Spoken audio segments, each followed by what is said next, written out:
Franco está na área até às 13 horas, com bate-papo, variedades e muita música. Aumente o volume, o programa Francamente começa agora. E sextou! Muito bem-vindos a mais um Francamente nessa sexta-feira ensolarada em Jundiaí. Eu, Tainá Franco, estarei com vocês até a 1 da tarde. Eu e Sonequinha, né, Soneca? Meu parceiro de todas as horas, de todos os dias. A gente fica aqui na hora do almoço, passando fome juntos, mas levando cultura, entretenimento, informação e risadinhas, né, Soneca? Muito bem, muito bem, muito bem. Hoje, gente, a gente vai falar um pouquinho sobre literatura, sobre ilustração, e meu convidado é o Léo Dolfini, que me presenteou com um livro incrível, que eu pirei no livro, e eu acho que é um momento da gente conversar sobre esse tema. Mas primeiro eu quero saber da vida. A gente vai fazer um fofocalizando aqui, a gente vai falar da vida inteira do Léo. Tudo bem, querido? Bem-vindo. Tudo bem, Tainá, obrigado por a oportunidade de estar aqui. É um prazer, é bem legal. Que bom que deu certo de você vir. Quando você começou a desenhar? Comecei como todo mundo, né? Todo ilustrador, começa quando muito pequeno. Criancinha. Criancinha. Mas quando eu fui me profissionalizar mesmo, foi depois, quando eu entrei na faculdade de Direito, eu falei, não é isso que eu quero fazer. Você foi, fez vestibular, você é advogado quando eu crescer? Não, aí então, fazer tudo certinho, falei, não dá pra fazer tudo direitinho. E aí, no meio do curso, desci da sala e fechei, fechei, desisti da área e falei, vou ilustrar, vou desenhar. E essa parte sempre veio comigo, sempre rolou junto, acontecendo. Mas aí assim, também tem aquela coisa, não, mas você vai viver de ilustração, de desenho? Qual o mercado que isso tem? E como foi para você descobrir este mercado? Isso foi legal porque aconteceu, toda essa mudança minha aconteceu quando o meu pai, ele perdeu tudo. Ele tinha dinheiro, ele pagava a faculdade, tudo. Então foi um momento que eu nunca parei para pensar nisso. Eu não pensei na grana em si, eu pensei em meu pai não pagar a faculdade mais para mim, e eu me virar. Então eu comecei a correr atrás e engraçado que eu nunca pensei nisso. É um momento de, geralmente o pessoal pensa na grana. Pensa na grana, pensa no mercado. Então, e eu fiz ao contrário, foi um impulso que me levou. Comecei a trabalhar em padaria para pagar o curso em São Paulo. Assim, sabe, só a grana para pagar o metrô e o transporte, e comecei a fazer. Aí as coisas começaram a acontecer. Meio que por acaso, as coisas começaram a vir. Você morava em Jundiaí ou em São Paulo na época? Em Jundiaí, em Jundiaí. E ia para São Paulo estudar, pagando o curso. Isso. Todo sábado. E a família não falou nada pra você? Falou, você é maluco, vai fazer engenharia? Porque tem essas coisas, né? A família quer proteger e fala, não, você vai viver de uma coisa, vai viver de arte. Tem, na verdade eu virei pro meu pai, eu estava ajudando ele a fazer um trabalho, que na época nem usava, ele usava cartolina para fazer ainda, tudo na mão, ele faz um trabalho com contabilidade, com consultoria.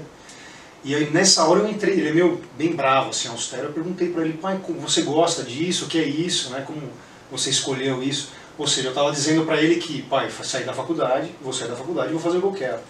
Ele entendeu o recado, né? Porque a conversa nossa de pai, aquele pai dura, ele já sabia o que estava rolando, ele falou, você tem que fazer o que você gosta. Então, acho que eles sempre abriram assim, É claro que, com certeza, falando com eles depois, eles ficaram com medo. Claro. Mas depois que aconteceu tudo e as coisas deram certo, né, eles ficaram mais tranquilos. Tipo, não é aquele incentivo com bandeiras, mas vai aí que qualquer coisa eu tô aqui, né? Isso aí. E aí, como foi você se formar, sair da faculdade e entrar no mercado de trabalho, assim? Como foi esse processo? Então, daí eu saí da faculdade, não me formei, fiz o curso, entrei num curso de desenho, já fazendo pequenas ilustrações, pequenos trabalhos para agência. Foi um trabalho bem legal, eu trabalhava numa empresa aqui em Jundiaí, a única vez que eu trabalhei com carteira assinada. E daí eu tive uma oportunidade em São Paulo, um estúdio monstro lá, e o cara falou, você tem que vir pra cá hoje.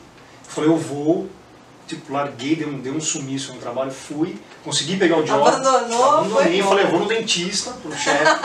Ele falou, tudo bem, voltei e peguei o job, da Estrela na época, era um trabalho bem legal. Já começou com um trabalho bom. Então, mas eu tive que ter essa coragem de falar, não, eu vou. Aí, começou assim. Mas foi no risco também, não foi uma coisa... Não foi planejado, né? Não, você só sabia que você queria fazer o que seu coração mandava, né? Isso. E aí pequenos trabalhos, né? Meu irmão trabalha, eu tenho irmão gêmeos, o Leandro, meu filho, ele é ilustrador, ele é redator de agências. Também me ajudou muito nesse sentido. Porque ele não foi fazer direito primeiro? Não, ele estava nas agências, então o caminho... lógico, eu tinha que ter um bom trabalho para mostrar para os diretores de arte o trabalho, mas ele foi um grande divisor, foi me ajudando inclusive é gênios, né? As pessoas olhavam até hoje, olham para ele e lembram de mim. Falam, ai, preciso de uma ilustração, deixa eu falar com o seu irmão.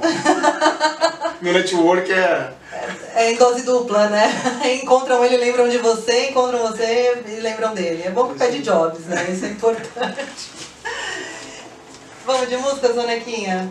Gente, a gente vai chamar uma música aqui, daqui a pouco eu volto com mais Léo Dolfini, com esse bate-papo sobre ilustração, desenho, vida, carreira e artes.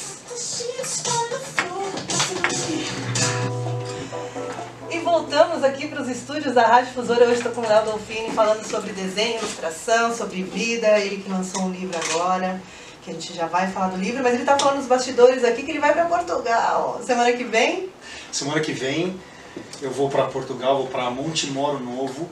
Não conheço lá, não sei nada. Tem Montemoro aqui pertinho também. Fala a verdade que você vai para esse Montemoro aqui. Não, isso eu ia. Então, eu vou para lá com o terceiro encontro internacional de aquarela de Montemor. Eles chamam entre 10, em média 10 artistas da Europa e de outros lugares, já chamaram de Peru, do Chile, do mundo todo. Então, dessa vez eles me convidaram para ir. Então vai ser uma semana inteira uns 10 dias de ilustração de aquarelistas, trocando informações abertas ao público. É muito legal esse trabalho que a prefeitura faz de lá, viu? E aí eu vou dar um workshop lá no dia 6 de maio. Não vai só participar, vai dar aula. Dá aula. Ó, o Brasil sendo representado. Sendo representado nas Europa da vida. Você está falando de aquarela. Quais são as técnicas de desenho, assim, que você... Como você encontra a sua técnica? Eu vejo o seu Instagram, as aquarelas são incríveis, são lindas. Inclusive eu tenho um Johnny Cash seu. Não é? Verdade. Tem o Johnny Cash. Esse foi digital. Eu estava começando a estudar digital. Eu comecei fazendo o desenho à base de tudo. Mas os trabalhos que me vieram começaram a ser digital, por causa das agências de publicidade. Que era mais fácil para mudar uma coisa ou outra.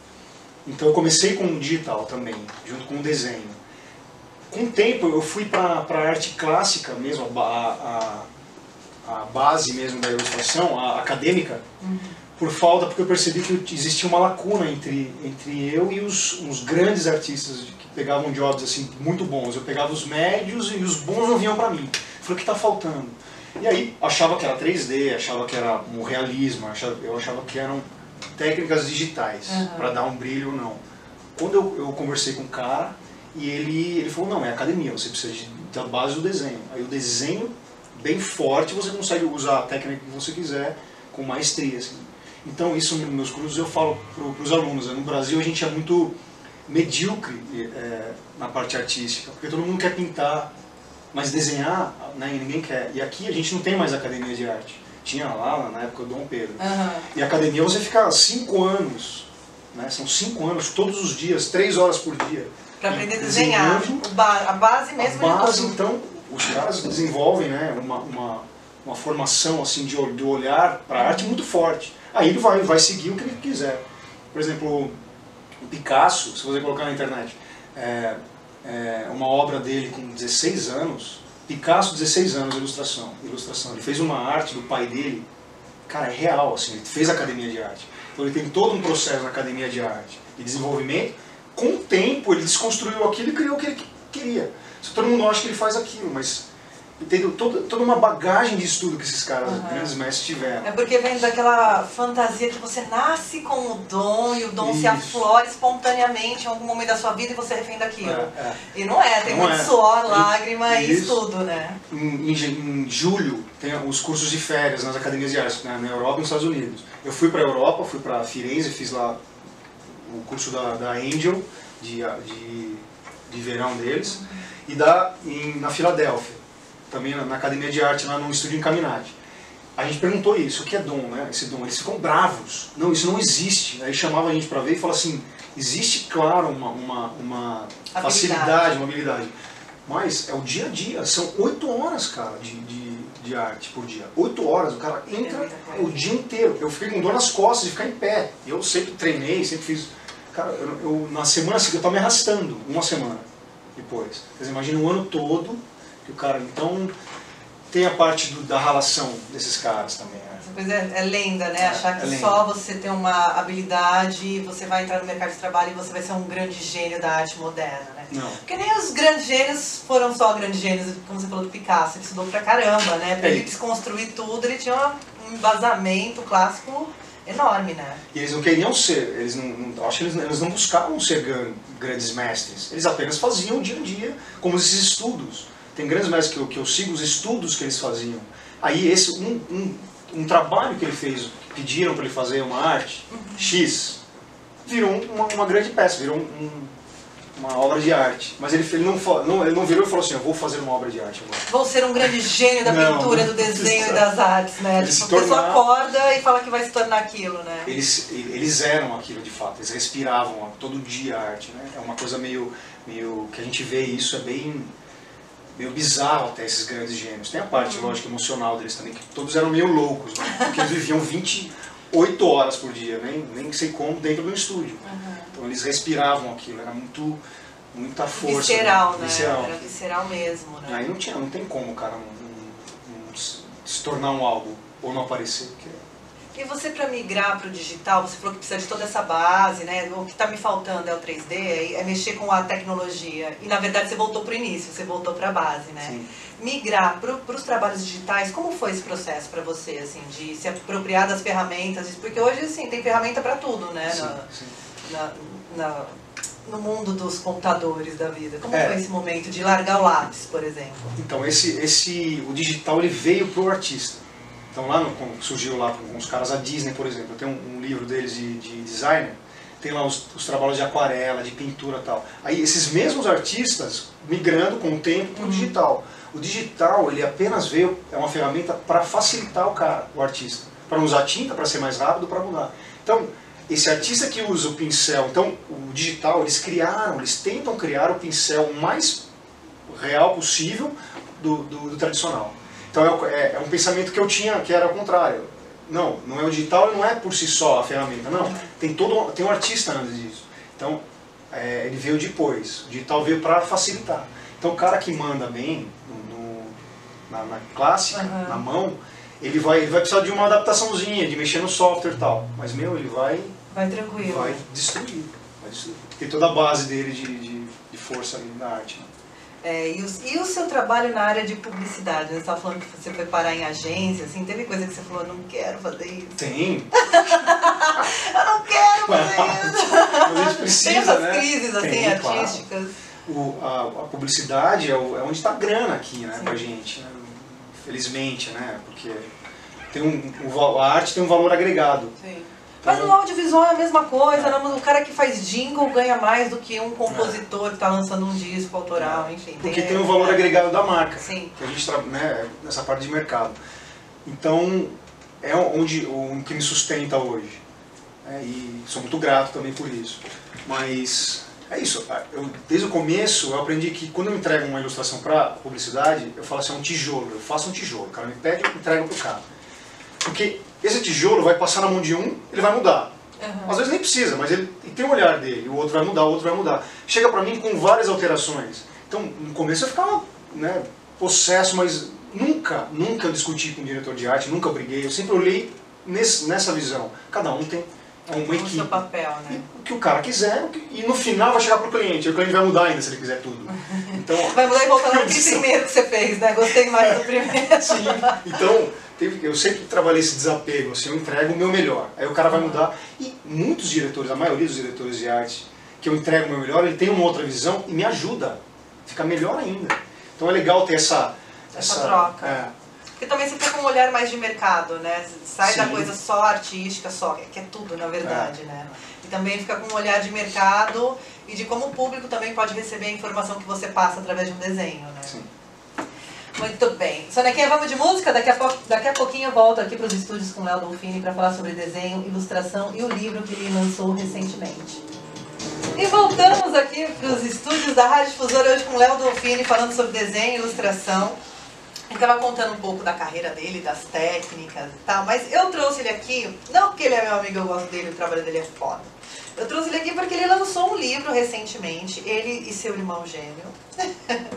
E é um livro, um conto de amizade e respeito pelas diferenças. Como surgiu a ideia desse livro aqui? Porque assim, a gente está falando, esses tempos a gente discute muito religião, intolerância religiosa, e vocês fizeram um livro destinado para o público infantil. E eu até postei hoje no meu Instagram que muito adulto devia ler esse livro aqui, porque a gente está precisando falar sobre intolerância religiosa, né?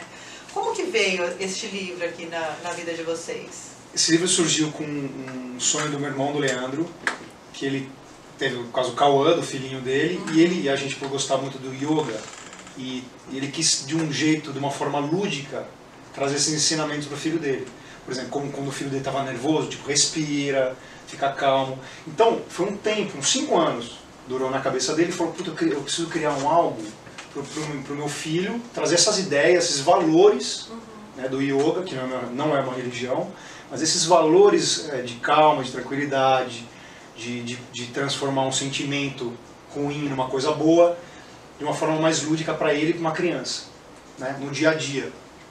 Porque para a gente adulto é mais fácil, mesmo para a gente adulto não é fácil. Identificar o sentimento, né, e transmutá-lo quando necessário. Isso, aí ele me chamou e falou, Léo, quero criar personagens.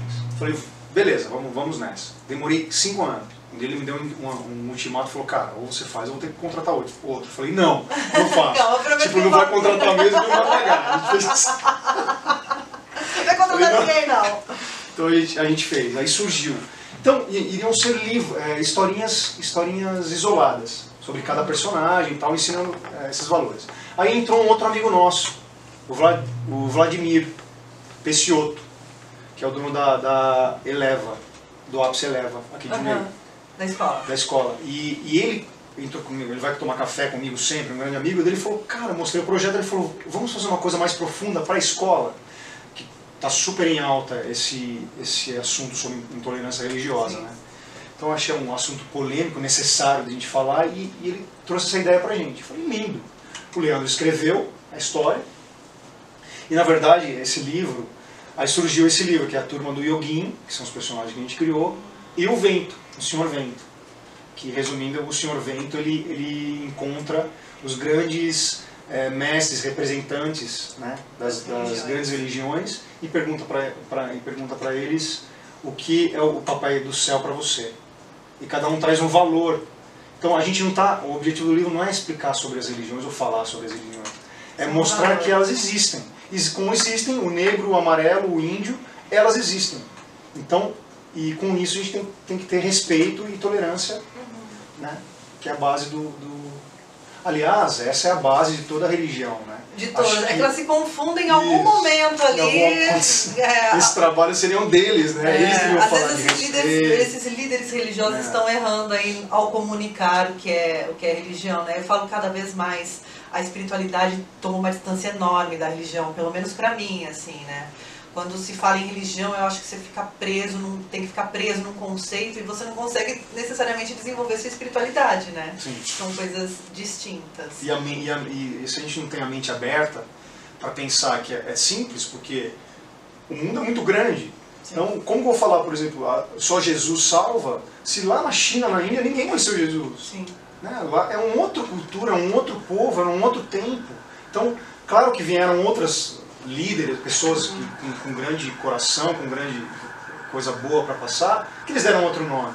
Então, para nós, né, acho que tem que ter um pouquinho de mente aberta, nesse sentido de que o planeta é muito grande. E com a tecnologia ainda, com a internet, parece que está tudo muito mais intolerante. Sim. E o objetivo era ser mais tolerante. Porque só a minha religião é verdadeira, Sim. Só o meu Deus é o Salvador e só Ele é dono de toda a verdade. Sim. E aí esquece esses princípios básicos mesmo da religião, né? A compaixão, o amor, o respeito. Isso. São tão básicos, tipo voltar pro desenho básico lá, vou aprender a desenhar, depois você continua, isso né? mesmo.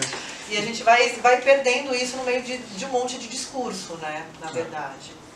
Teve um caso agora de uma criança de 3 anos, que ela é judia, e no meio de uma reunião de família, ela, ai, Jesus amado, aí perguntaram, sabe o que é Jesus? Daí ela falou, nosso Salvador, só que isso está sendo, ela está aprendendo isso com a babá. Isso, você ouviu falar. Tá doutrinando ela na religião que é dela, e aí gera um conflito, né? Uma criança de 3 anos, ela tem que aprender sobre religião, ou ela tem que aprender sobre os pilares básicos das relações humanas, né? Eu acho que você perde muito quando você ensina religião antes de ensinar sobre amor, sobre bondade, né? Porque a criança não identifica muito as religiões em si, né? Elas vão pelos aprender a sentir as coisas primeiro, né? Então seria legal se a gente tivesse na escola um caminho que falasse sobre toda, né, um pouquinho sobre todas elas e que a gente pudesse respeitar. Daqui a pouquinho a gente volta com mais Léo Dolfini aqui falando sobre a turma do Yoguin e sobre desenho, sobre ilustração, sobre religião, porque aqui a gente conversa sobre tudo, o programa é meu que mando, mas o Soneca manda mais. Vamos de música, Sonequinha. Francamente, com Tainá Franco. Tem comercial? Tem, hoje tem.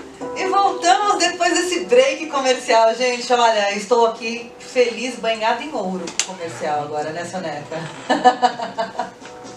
Muito bem, muito bem. Voltamos aqui para o estúdio com o Léo Dolfini. A gente estava falando da turma do Yoguin e o Vento, um conto de amizade e respeito pelas diferenças. Aqui tem vários personagens, né? Tem a turma do Yoguin, que são vários personagens da cultura hindu. Isso. Né? E durante o livro você tem outros personagens, né? Isso, eu criei em cima de referência dos grandes mestres, criei esses personagens, o Jesusinho, né, o Krishnin, Moisésinho, quer dizer, todos, tem o Xamaninho, tem o Ateuzinho, que a gente fala de respeito, então não é só a religião, então pra gente a base são os valores, não a religião em si.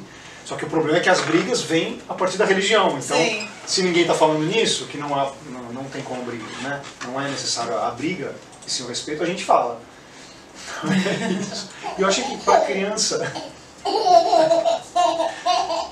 é legal isso, né? Porque é um jeito lúdico, entra mais fácil. Talvez a gente percebeu que essa linguagem entra mais fácil para os adultos.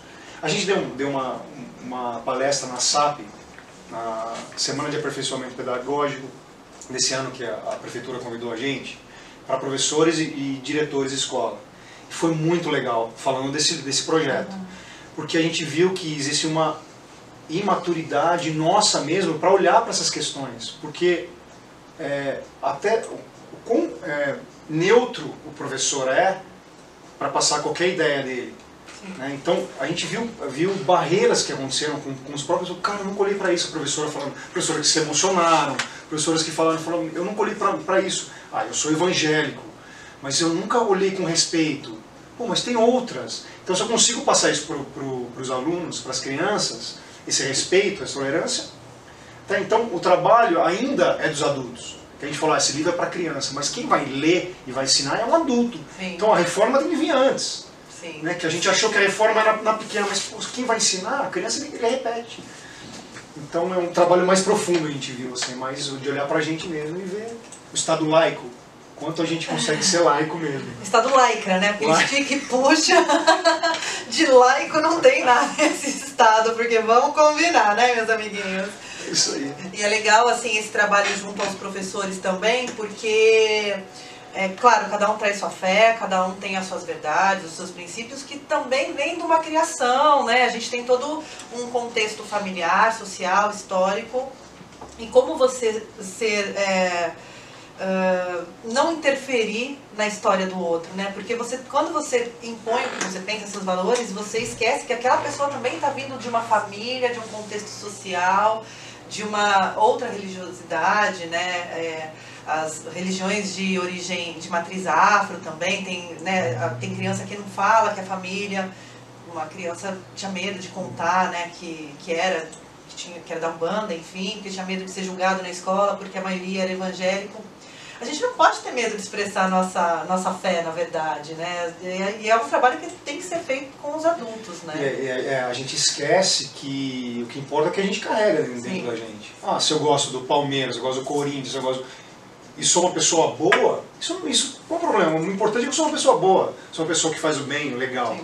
Né? Então, se eu sou evangélico e pratico o bem a respeito dos outros, está ótimo. Se eu não acredito em nada e faço o bem, está tudo ótimo. Quer dizer, então, é muito, acho que, principalmente com as redes sociais, é todo mundo querer impor o que é a verdade minha. Então, aí acho que começam as guerras e as brigas. Né? Então, A gente tem que Eu acho que voltar... tem que voltar, eu acho que é um passinho de formiguinha, né? Então eu falei para o meu sócio, meu irmão e pro Vlad, né, que o projeto já funcionou.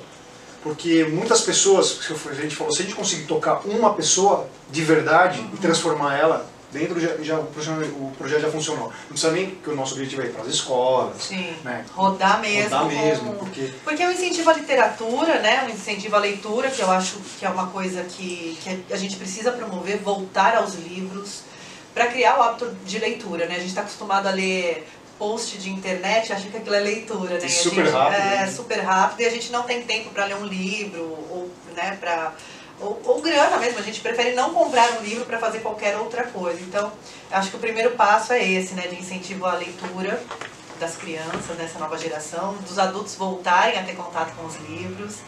E o projeto agora é rodar mesmo, rodar nas escolas. Porque esse projeto, esse trabalho, não tem material.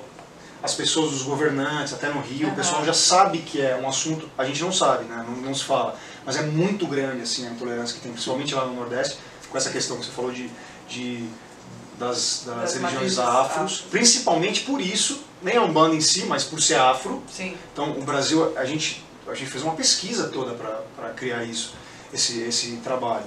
E a gente percebeu que o Brasil é muito, muito, muito intolerante. A gente achou que não, eu falei, não pode ser. País tão miscigenado, povo feliz, culturas. Carnaval, muitas imigrações. Sim. Pelo contrário, cresce muito a intolerância, essas brigas que tem entre religiões. Então é um momento crucial e a gente precisa falar nisso, para olhar, né, para essas coisas e trazer não a parte, né, mas trazer essa parte de, gente, precisa se trabalhar, precisa ter esse respeito, que é a mesma questão que cada um gosta de fazer, né?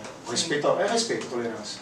E respeitar o limite do outro, né? Até aqui a gente pode conversar e a partir do momento que um começa a machucar o outro ali, né?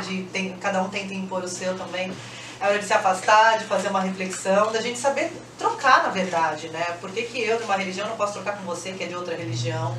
E a gente vai chegar num consenso que é comum, porque eu não acredito que uma religião possa pregar alguma coisa que as religiões não cheguem num consenso comum, que é o bem comum, são o amor, a tolerância, o crescimento, enfim.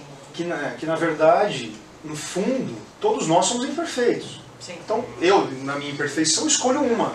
Então, aí eu acho que essa religião que vai me trazer a perfeição, ou me mostrar superior ao outro. Não, eu tenho que olhar que não, eu sou falho, eu estou crescendo, como em todas as áreas eu tenho que crescer, e nessa também. Né? Hoje, a minha crença é uma, amanhã ela é outra, do mesmo assunto. Né? Então, se a gente tá tudo bem mudar de opinião, porque a gente amadurece, as coisas mudam, você não precisa ficar lá preso naquela sua opinião. Mente aberta, sempre mente aberta, sempre aberto para ouvir, para criar. É humildade, né? Que os grandes mestres falavam de humildade, de respeito, então, e amor, né? Eu acho que é a base de tudo. Uma pergunta, seu sobrinho gostou do livro? Adorou, porque o nome dele ali fica todo brilhante, né, cara? Ele adorou. Quem que é a equipe aqui que está com vocês? Eu vi tem os nomes aqui. Foi pela In-House, né, que é do Márcio Martinelli, a publicação, editor responsável. Tem o Vladimir, que é do Ápice. Tem o Leandro, tem você. Tem muita gente que ajuda, né? Tem o Pedro. Diagramador, que ajudou a gente na parte de diagramar.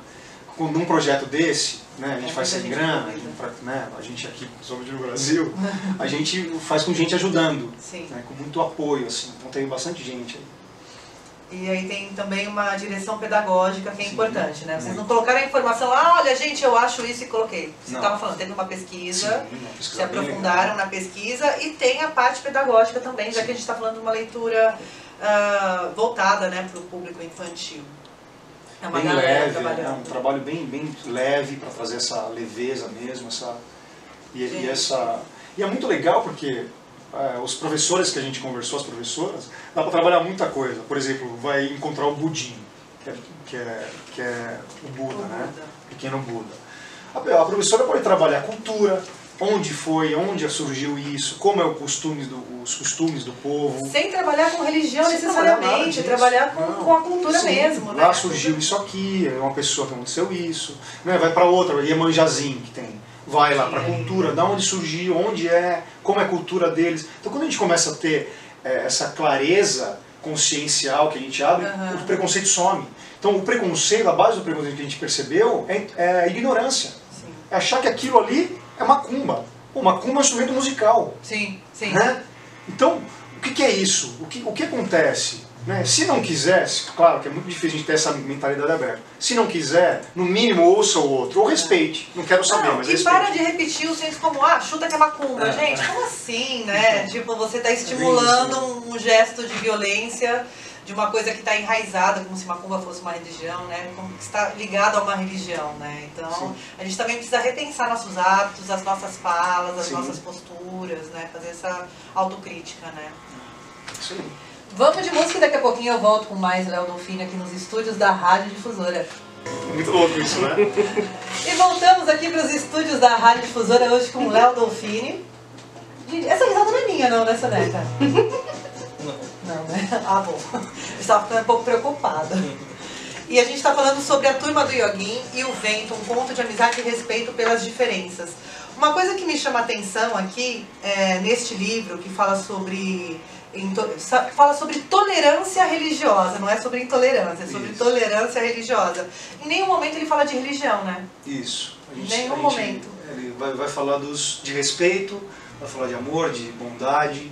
Não fala de... O objetivo não é falar da religião. Cada um tem a sua, cada um ensina do seu jeito, cada um tem essa particularidade, né?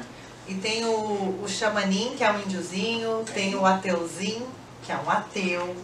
Tem pra todo mundo aqui. Gente, não tem realmente como não se emocionar com essa proposta, né? Porque além da ilustração ser maravilhosa, vocês não têm ideia. Vocês não têm ideia. Quem vai ver o vídeo pelo YouTube vai ter uma ideia. E quem acompanhar pelo Instagram também, que eu mostrei hoje mais cedo. Onde a gente compra? Então, a gente fez poucas unidades desse livro. Eu tenho, você não tem. Praticamente esgotada, tem muito pouquinho. E a gente vai ter que fazer mais, tá buscando mais, porque o objetivo nosso era não para vender o livro em si, mas para entrar com esse projeto nas escolas. Só que aqui as coisas são um pouco demoradas, né? Tem todo, né? Porque quando você fala, olha, vamos lá falar do joguinho, e as pessoas já acham que é doutrinação religiosa. Então entra por esse acho que é um tabu falar, mas então acho que tabu é não falar de amor, né? Se a gente olhar... Então também é uma fala de ignorância. Pegar e olhar e falar, pô, a gente está falando de amor, está falando de respeito, está falando de carinho. Seja qual for o grande mestre que a gente representou aqui, não são eles, são características, são referências que eu usei para criar esses personagens, sejam quais forem, eles trouxeram valores bons, né? Sim. Então, é isso. Então, tem o Instagram, que é o @yoguinhooficial, e ali a gente ali fica mais informado, o site está em produção também, e ali a gente vai informando onde vai ter mais produtos e tal, livros, a gente quer fazer um monte de coisa. A gente quer fazer várias coisas, inclusive eu já me meti nessa história, né, gente, porque assim, não sou trouxa nem nada. Tem projetos para acontecer aí, né? Porque dá para crescer muito, né, esse projeto, assim, não só com os personagens criando suas vidas, né, e seus caminhos, bonecos, enfim, mas como outras expressões artísticas também, né, fora os personagens do livro, de emplacar mesmo aí uma peça de teatro, né, um circuito de literatura, lindo, né, um trabalho educacional muito uma animação. Achar onde está essa criançada, tá no YouTube, vamos fazer uma animação, tá na pracinha, vamos colocar uma peça. É isso aí. Eu aqui dando spoiler do futuro, agora ele vai ser obrigado a fechar contrato comigo, porque, né, gente, vamos combinar que eu tô vendendo meu serviço aqui também. O engraçado é que para fazer coisa boa, a gente precisa de gente, precisa de parceria. Para fazer qualquer coisa, né, a gente precisa. Para fazer coisa boa, mais ainda. E tem que ter sinergia, né? Não adianta só fazer o job pelo job. Tem um momento da vida que não dá mais, assim, né? De fazer as coisas que a gente acredita mesmo, né? E esse é o nosso objetivo. O meu irmão, ele trabalha na minha agência de publicidade, tem o trabalho dele. O Vladinho tem a escola dele, tem o trabalho dele, eu tenho a minha. Então, qual que foi o lance? Vamos fazer uma coisa nossa, que tem um valor, uma coisa mais legal. Então, é isso. Aí surgiu. Porque vai deixando um legado também, né? Quando você registra esse momento, ele também ele passa a ser um legado porque ele alcança outras pessoas e ele vai vivendo, o que vocês comunicam aqui, vai vivendo em outras pessoas, né? Às vezes a pessoa nem percebe, mas aquilo já, de alguma forma, alterou o dia dela, alterou sei lá, um pensamento sobre a vida, né? É isso. Propósito. Muito bem. Tem recados? Recado pai, pra mãe, pro irmão.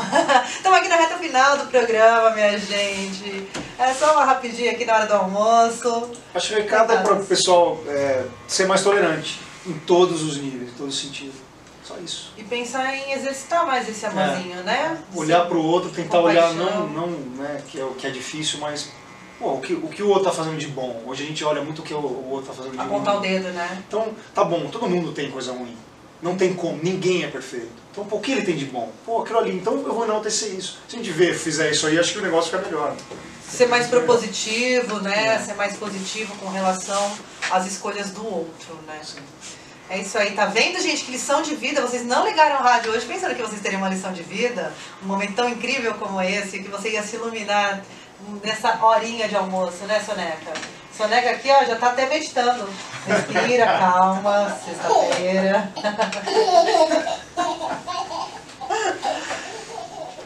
E muito bem, olha, só agradeço, obrigada de ter vindo, obrigada pela parceria. Obrigado, Rafa, muito obrigado. Quer mandar beijo pra sua mãe, pro seu pai, pra toda a sua família? Muito bem.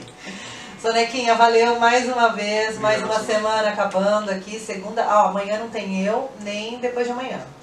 Mas esse final de semana vai ter o Festival de Dança aqui em Jundiaí. No domingo tem o evento de esportes radicais, que vai acontecer no Parque da Cidade de grátis, tá? Pra lembrar que tem coisa pra fazer nessa cidade. Que eu e Sonequinha estaremos lá, uniformizados, andando de longboard. Dançando no longboard, caindo no longboard. E outros esportes radicais, que a gente é muito radical aqui nessa rádio. E segunda-feira eu volto com mais programa Francamente. Fiquem bem, se hidratem e destruam o patriarcado. Beijo, gente!